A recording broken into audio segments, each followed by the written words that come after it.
भारत से पंगे लेने वाला मालदीव अब रास्ते पर आने लगा है। इसका सबूत है मालदीव के 2 मंत्रियों का इस्तीफा।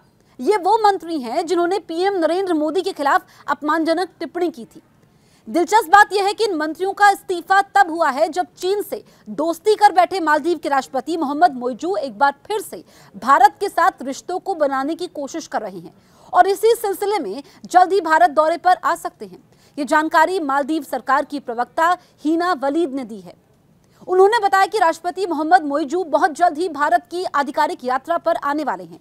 इसके पहले मालदीव के राष्ट्रपति आमतौर पर पदभार संभालने के तुरंत बाद भारत की आधिकारिक यात्रा करते थे, लेकिन चीन से दोस्ती रखने वाले मोइजू ने अभी तक भारत की आधिकारिक यात्रा नहीं की है।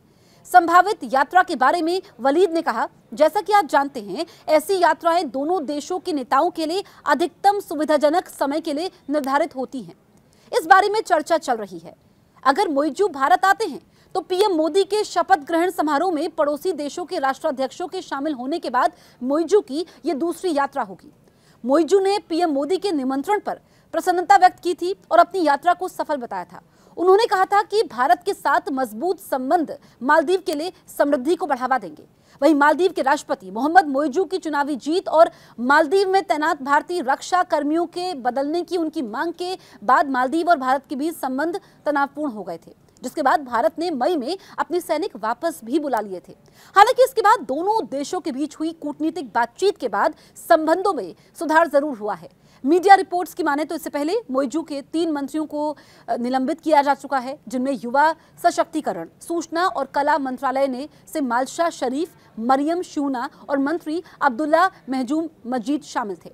इस्तीफा देने वाले मंत्रियों ने सोशल मीडिया पर पीएम मोदी की आलोचना की थी।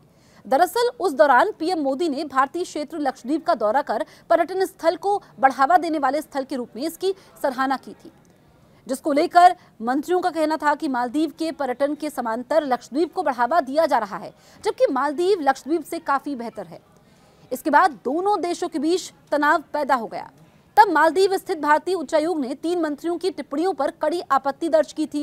इस घटना को लेकर मालदीव के विदेश मंत्रालय ने अपने मंत्रियों की इन टिप्पणियों पर प्रतिक्रिया देते हुए कहा था कि सरकार विदेशी नेताओं के खिलाफ अपमानजनक टिप्पणियों से अवगत है और वो उन्हें बर्दाश्त नहीं करेगी। जिसके बाद भारत में मालदीव बॉयकॉट का ट्रेंड शुरू हो गया था, जिसके समर्थन में कई हस्तियां उतर आई थी। आपको हमारे वीडियोस कैसे लगते हैं कमेंट करके जरूर बताएं और अगर अभी तक आपने YouTube चैनल को सब्सक्राइब नहीं किया है तो हमारे YouTube चैनल को तुरंत सब्सक्राइब करें। न्यूज़ 18 इंडिया चौपाल, एक ऐसा मंच जहां जब जब बात निकलेगी तो सिर्फ दूर तक नहीं बल्कि दुनिया के कोने कोने में जाएगी, क्योंकि इस बार बात होगी भारत के वैश्विक महाशक्ति बनने के लक्ष्य पर। सरकार, समाज, सेलिब्रिटी और स्पोर्ट्स स्टार्स के साथ न्यूज़ 18 इंडिया चौपाल देखिए सिर्फ न्यूज़ 18 इंडिया पर।